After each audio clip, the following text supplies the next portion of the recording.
Hey everyone, my name is Penny Zanker, and it's time to reset. This podcast goes beyond just navigating change.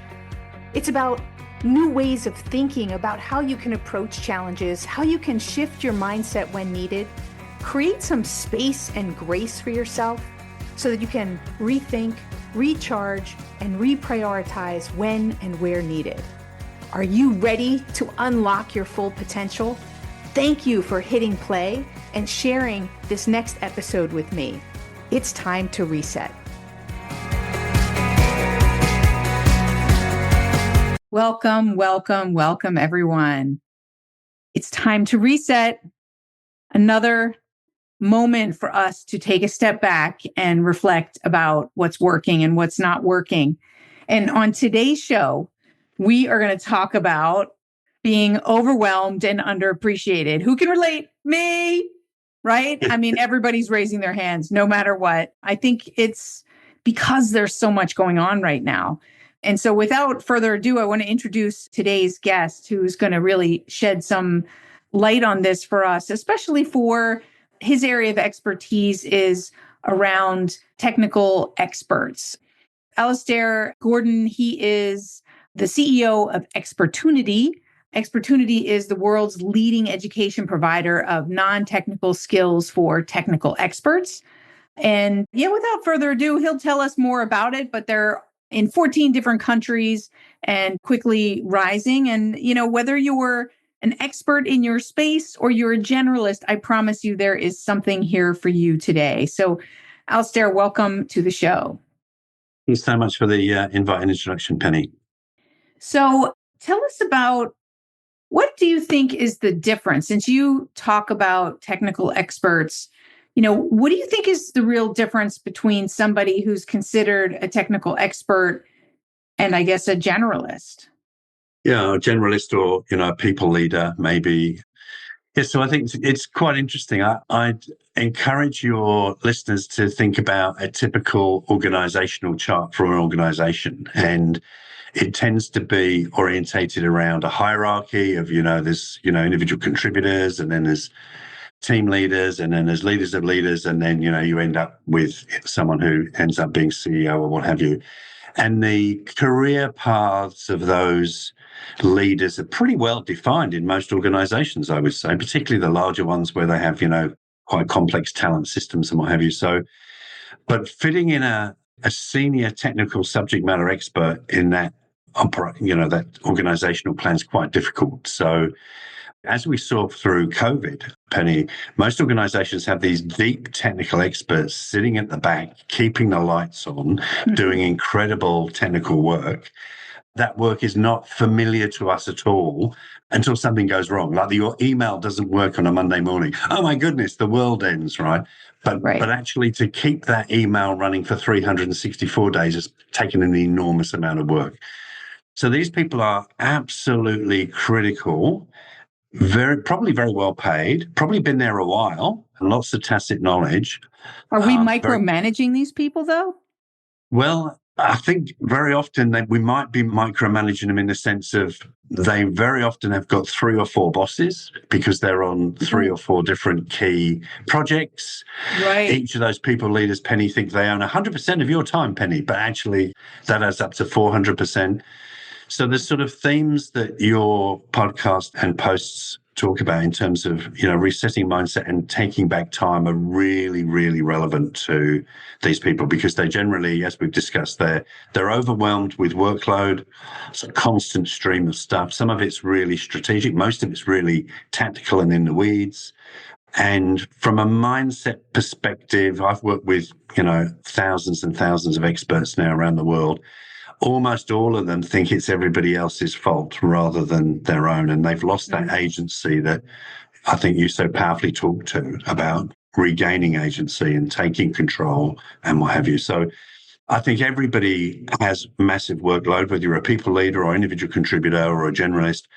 But if you're a specialist, you might be the only person, Penny, who can fix that problem. That's a lot of pressure. So there's a lot of pressure on these technical people, not to say that the leaders don't have the pressure and whatnot. But as you said, they're, It's interesting because you said that they may tend to point the fingers when they're losing agency, but hey, who doesn't? First of all, like that's human Yes. nature. Don't push that on me. That's your fault or your fault. And I think because of that pressure, I could see them, feeling that and looking to do that because fingers are being pointed at them. I think sometimes, people leaders have had the training and development on techniques on how to manage people and how to manage stakeholders and how to, gently push back or firmly push back, as the case may be.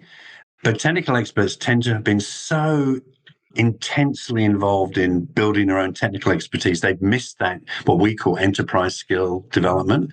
So sometimes they don't have the techniques or the way, diplomatic ways in which to push back, and they can push back quite aggressively. And that's where all this tension and I think pressure is a bit higher because occasionally they don't know how to handle the pressure. And so that's part of the work that we do. And as you might imagine, Penny, they're all intensely bright because of what they do. You need to be highly intelligent. So once they understand there's a technique that gets them past this roadblock, they're very quick to engage with it and learn how to do it. And then off they go. And they then enables them to prioritize the stuff that's really where they can add the most value is the key thing, which I think is what we're all trying to do, isn't it? We're absolutely all trying to say. That's what I'm preaching as well. Before we go there, though, I wonder, they're highly intelligent. They have an expertise that is more narrow. Sometimes there's a risk in that, right? Is that there may be a risk that they don't see the bigger picture. It's not the broader thing. And so sometimes being too narrow focused or too experienced in something leads you into making assumptions and right, because you're further down that. Is that part of what your technique will support people with so that they can sort of, in my language, I say reset, right? Which means that they step back away from it, get that broader perspective. Because when we're stressed or in our expertise mode and I know everything, right, then we're a little bit too narrow focused. So step back, get that broader perspective so that we can really realign around what's most important and how we solve this problem. 100%. And you're very insightful. They get trapped in their technical bubble, is what we describe it as. And so one of the things we ask them to do is the stepping back is going up to 70,000 feet and having a look at the big picture. What is your organization trying to achieve? What are their customers trying to achieve? What's the strategy of the organization? What are the values of the organization? How do they apply? How does your work contribute to those things? 90% of people who we work with, might have received the strategy deck, but they haven't read it because it's got nothing to do with them making sure the email works every day, So absolutely, they have to go much wider, take a look at the big picture. Also understand if someone's pushing back from another technical department or, a senior leader is saying, well, I don't think this is important. I know you think it's important, but we don't. As opposed to just criticizing the senior leader for not understanding what I do, they need to get into that senior leader's shoes and say, well, why is that person having that opinion? What data have they got? What data have I got? What's the difference? I think these are, and of course, all of these are sort of interpersonal stakeholder relationship skills, which they've underinvested in building because they've been investing so much in building their technical skills, which is their ticket to the game. Yeah, totally. So it's really getting more of these skills and practicing those and asking the right questions, not jumping to conclusions or jumping down. I wanted to also ask you, so because you mentioned something that's important, and I think it's important for various people who are on listening, is sometimes we are on these projects multiple projects and we report to multiple people. How does an expert or anyone, like what is the suggestion that you have there for somebody who has multiple masters and they're pulling their hair out because everybody thinks that their project is the highest priority, and that leaves people feeling stuck in this, competing priority stalemate? Yeah, so I think this is what you're describing, and probably for a lot of us, we're working on multiple things and we wish we could spend more time on X and less time on Y. The crucial factor here is, establishing where you add most value. Which projects can you add unique value to that no one else can do what it is that you're doing, where you're adding that value? And which other areas are there where actually, with a little bit of training or support, somebody else could do that for you. You don't need to be doing it. Bearing in mind that most people want to do the right thing. They want to help as many people as possible. And experts really love deploying their expertise as widely as possible. And this is what gets them into trouble. In other words, they've got good heart, good intention. Sure. We And they have might be limited best hours. suited for it, right? So, Yep. but maybe they say yes to too many things, or they're so skilled at something that they get put on all the projects. How do they communicate that? Like, Yeah. okay, I'm going to step back and I'm going to put in a delegate, or I don't have a delegate. What do I do? Yeah. Yeah. Well, in some cases, they do have delegates, but they don't believe the delegate can do as good a job as they could. You and I both know that sometimes 90% is fine, right? It doesn't have to be 101%. Right. The two things that we work with them on is figuring out how to prioritize projects against where they add value. So that's number one. And then number two is how to say no to people without using the word no. So let's go through some of those. Let's teach us now. We need to know now.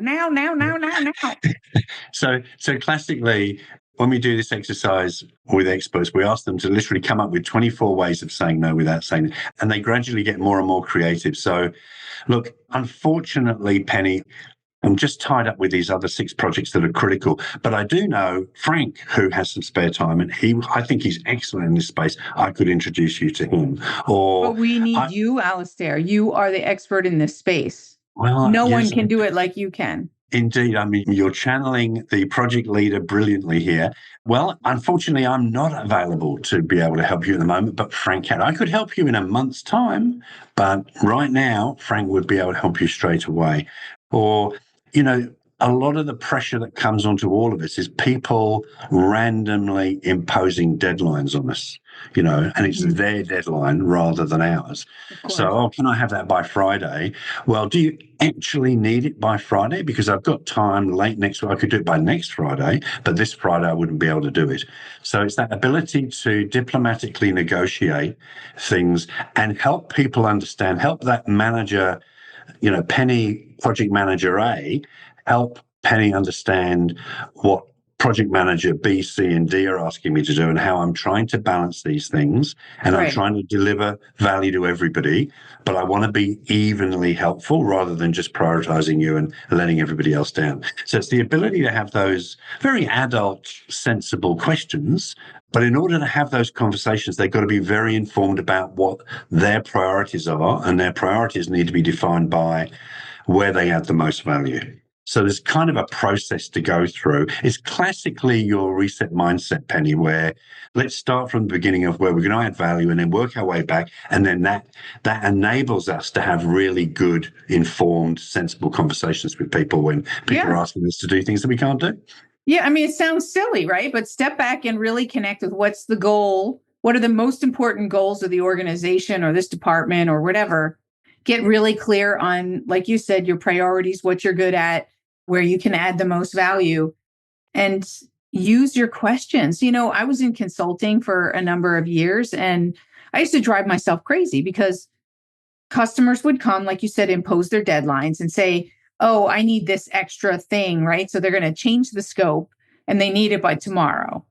But sometimes they didn't say they needed it by tomorrow. And I made the assumption that it was urgent. So we create all sorts of false urgencies too. I learned how to ask more questions. When do you need this by? Sometimes it wasn't tomorrow. And then I could say, okay, or maybe I could say, could this be broken down into different parts? Because I have about 2 hours that I could do for that first deadline, which might be able to get something small so that you can see the momentum, or so that, there's a sub deliverable or something like that. Right. And then there's also give me a moment to review the project document. So don't commit to anything. Right. And so there's so many different things. Just ask some questions. Don't make assumptions. And ask questions to get clarity. And that in itself will open up opportunities in negotiation. Yeah, I think, very often subject matter experts are in effect consultants, just like the experience that you just described. My favorite story about this is a client asked me I'm a consultant too, and they asked me for a proposal, which was going to take me about a day to do. I mean, you know the story. And so and this was on a Monday, and they said, okay, well, when do you need it by? Can we get the proposal by Friday? And I said, sure. Okay. So can we arrange a meeting on Monday to discuss the proposal that I'm going to give you on Friday? And then the person said, oh, no, I'm away on holiday I'm on vacation for 3 weeks. Right. And we're like, okay, so you don't really need it on Friday then, right? Right. To your point, one simple question, and this is just technique. Okay, you wanted me to do something about it. When can we sit down and discuss it? And very often they're just randomly, the first thing they think of is Friday.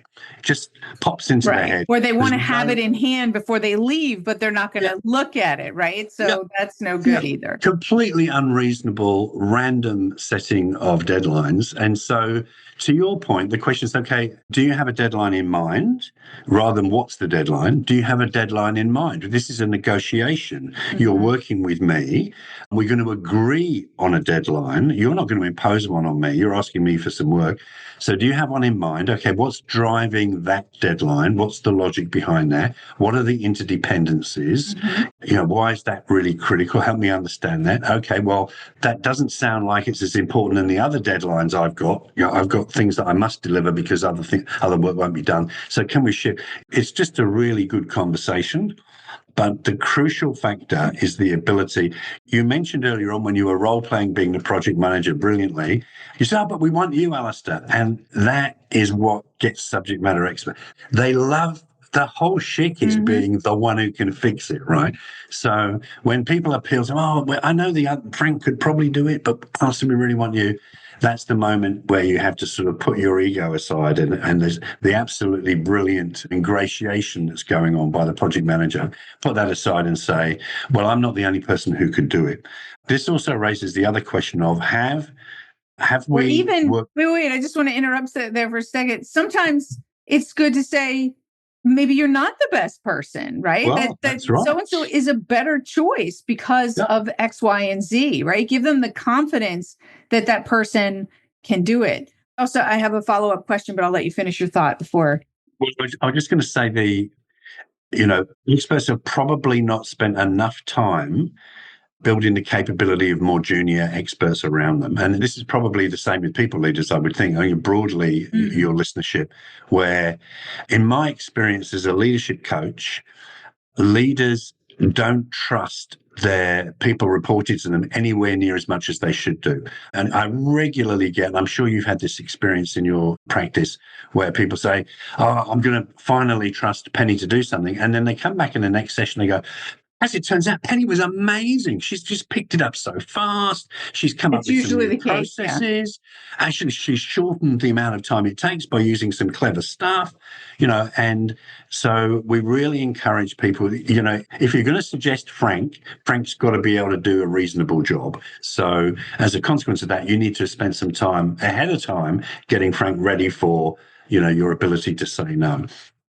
Yeah, absolutely. I want to come back to, I started the show today talking about feeling overwhelmed and underappreciated. So where do you see this happening, right? Not just the overwhelm. We kind of talked about the overwhelm piece, but the underappreciated. So, if everybody wants to work with you, then you should feel appreciated. So where is the unappreciated piece coming from and what's its effect? So where it's coming from, I think, is that they do a lot of work that deeply technical experts do. And maybe this is specific to deeply technical experts, is invisible. So you and I today will have turned on a tap and clean water will have emerged from the tap. And we have no concept of how much technology, drama, and what have you, checks, balances, science, engineering, and what have you, has gone into producing that one thing where you turn on the tap and the water comes out. I work with a lot of water companies in Australia, and my goodness, what they do is extraordinary in order for that simple piece to come out. So you see this a lot, I think, with those of your listeners who have asked an IT person to do something for them will know that the IT person tends to describe in some detail how difficult it is going to be. And then you sort of say to them, well, but can you do it? Of course I can do it, Penny, but I just wanted you to understand how difficult and Right, what complex the and work how is many involved. skills. Yes, You absolutely. know what? Absolutely. That is not just for technical people, although my husband is an IT security person. So Right. I understand that. But I think a lot of administrators, right? People who are in an administrative function, they do so many different things for their leaders that the leaders don't even know. Right. And I think that as there is a distance sometimes between the leaders and the people who they are leading, that there are many things that they don't realize what they're doing. Because I hear all the time, and I just want to make sure it's relating to everybody who's listening, because I hear all the time people feeling unappreciated or undervalued because they're like, they have no idea what I do. They think that when I say I'm at capacity, they're like, no, you're not. You have Yeah. plenty of space. Yeah. So let's talk about how those people can communicate in such a way, what to do when you're feeling undervalued and how to communicate so that that doesn't become an engagement killer for you. Yeah, well, I mean, if we take the example of your administrative assistant, this resonates with me so strongly. So many people I've heard say to me, well, my administrative assistant left and my world has fallen apart, right? Because they had no idea what Right. he or she was doing That's right. in the background to make them effective. And then suddenly, so you hear this a lot where, and obviously we want to avoid this, where I'm going to have to leave for someone to realize how valuable I am.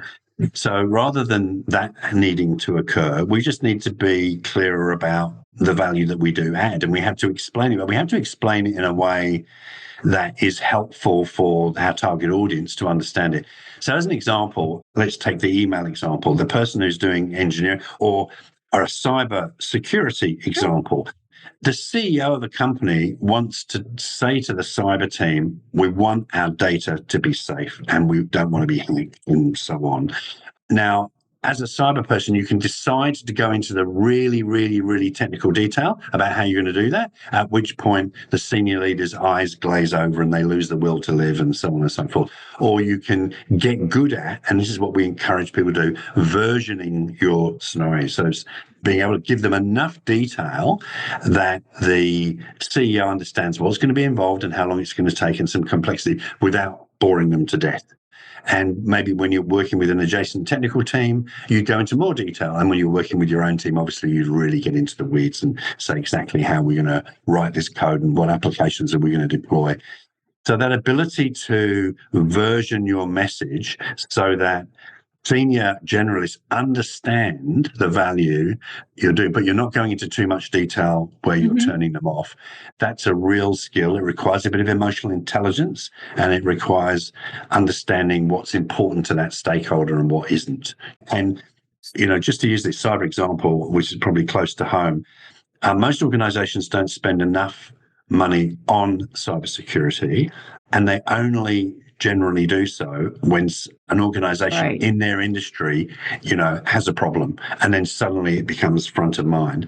And I'd be arguing with, all of us to say, what was it about the way that you made the case for extra budget that didn't land and it didn't resonate with that senior leader? And it's because you haven't used picture power to say, if we don't do this, what might the implications be? What might play out? And again, this is something that's so obvious to people who are specialists what the problem is. They're not very good at explaining it to people who don't understand it. So that ability to be empathetic, to say the CEO is not expected to be an expert on cyber, but what does she or he need to know that's going to make them help make informed decisions about how to secure the data and the working conditions of their organization. Well, I think it comes back to what you said earlier, is put yourself in their shoes. So I call it the ABCs of perspective taking. So if your position is position A, then stand in position B, which is that CEO.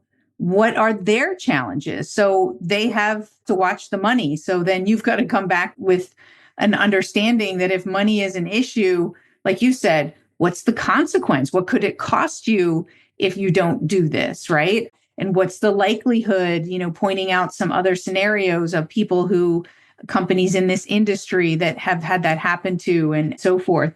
And I think, so to what you said, it comes back to that point earlier, is really be able to have that emotional intelligence to put yourself in someone's shoes, ask those questions, and help to identify also the different points, right? Is that, so if I take my husband's situation, is very often, you said earlier about finger pointing, they point the finger at him and his team when it has nothing to do with security. The CEO has no understanding, right, of technology, and just said, it's you.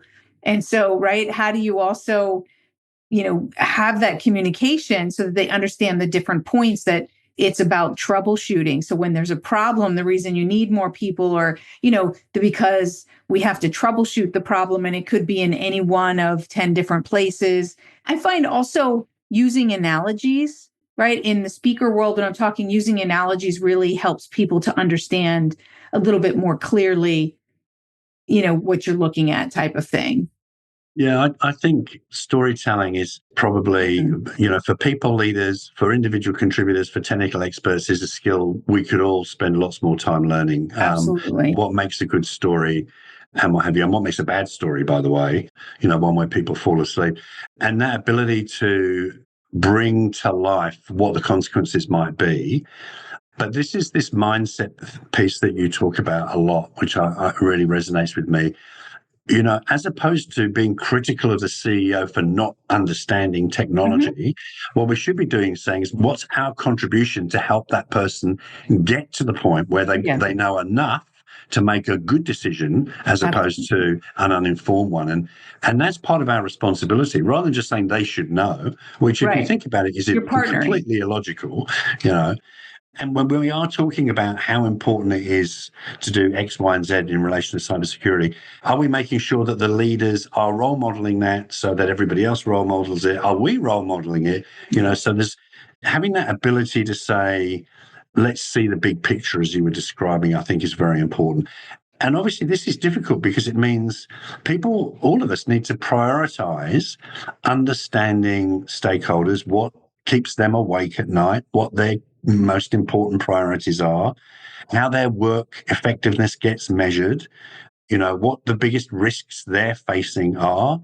That all takes a lot of time. And if you're flat out working X number of hours a day, fixing stuff all the time, that's the thing that people don't do. And yet that's the thing that would move the needle in terms of us taking back our time and taking back agency and getting some control. Because now we know, out of those 5 general managers who are asking me to do things, that one there is going to move the share price most, or that one there is going to deliver most community benefit. So that's the one I'm going to prioritize. And that's what I'm going to tell the other. But until you know that, you can't have that conversation. Absolutely. Well, thank you so much for being here. We're at the end of our time. Maybe just 2 or 3 quick questions of you around some things that help you to reset. So when you feel overwhelmed, what's your go-to to help you to reset? Just, these are like lightning round, just real quick. Yes. So first and foremost, what am I trying to achieve? What does success, I think the most important question is, what does success look like for me and for my team and for my colleagues and for my organization, my community, my church, whatever it might be. Perfect. And set those big picture goals, like in terms of what success looks like, and then ask yourself, what did I do in the last 3 months to contribute to that? What's working? What isn't? If we're overwhelmed, it'll be because we're getting a bruised forehead, Penny. We're doing stuff that is not being effective, and so we should stop doing it. But we have to. Totally. You gave us the question. So we're going to keep them lightning because we're out of time here. Yep. So is there a song or a mantra or something that is your go-to that also helps you to shift your mindset? Yes, my mantra is the answers in the room. I think we build a lot of pressure on ourselves to have all the answers, particularly as leaders, but also as subject matter experts. And there's all these people sitting around us who a problem shared is very often a problem solved. And you might have 80% of the answer, but the other 20% is getting in the way. And somebody else will have that other 20% if, to your point, you ask them and you make the time to ask them. So whenever I've got a really intransigent problem, I will go to a much broader group and say, what do you think? What do you think? What do you think's working? What's not working? What are we doing well? What are we not doing well? And as soon as it's owned by the whole team, it just becomes something that's far less stressful. So that for me is clarity about what success looks like, and then a much broader collaborative conversation, collegiate conversation about what's getting in the way of us achieving that goal and what are we going to do about it. Fantastic. All right. Well, we are out of time for today. So thank you so much for being here. Alistair, is there a good place for people to go to get more information about you? Yes, if they go to www.expertship, so expert and ship instead of leadership, expertship.com, you'll find lots of free resources there and free chapters of books and things like that. And there's a lot of stuff on time management and energy management, which we've been talking about, including an article on the 24 ways to say no without using the word no. So that might be helpful. Penny, thank you so much for the invitation. I really enjoyed the conversation. Me too. Me too. And I hope you all enjoyed it because it was for you.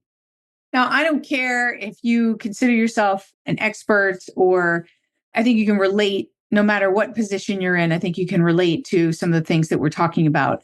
You can step into somebody else's shoes at any age, at any junction, whether it's a project leader, an expert, a customer, right? That in itself is gold right there. I'm telling you, people, if you just slow down, right? The whole point of a reset is that, yes, you're feeling overwhelmed. And yes, you may be feeling unappreciated and many of those other different things. If you just slow down to get some perspective on the situation, you ask those questions and reflect on some of the things we talked about today, the answer's in the room. I love that. The answer's in the room. Boom, drop the mic. For everybody who's here, thank you for being here with us. It is so appreciated. And I hope you'll come over to Substack and, say hi, because that has a platform where you can see what I'm posting and I can take messages from you and things like that, which we don't have that opportunity directly from the podcast. So tell me what you thought, what you want to hear in future episodes, and definitely reach out and connect. Thanks again. See you, everyone. Hey, thank you for spending this time with me. It really means a lot. If you're feeling a little off, distracted, overwhelmed, stuck, or just out of sync, remember that's your signal to reset. And that's all it takes, just recognizing one reset moment at a time. So stay tuned for more tips, tools, tricks, stories, strategies, all here on Time to Reset. We'll see you in the next episode.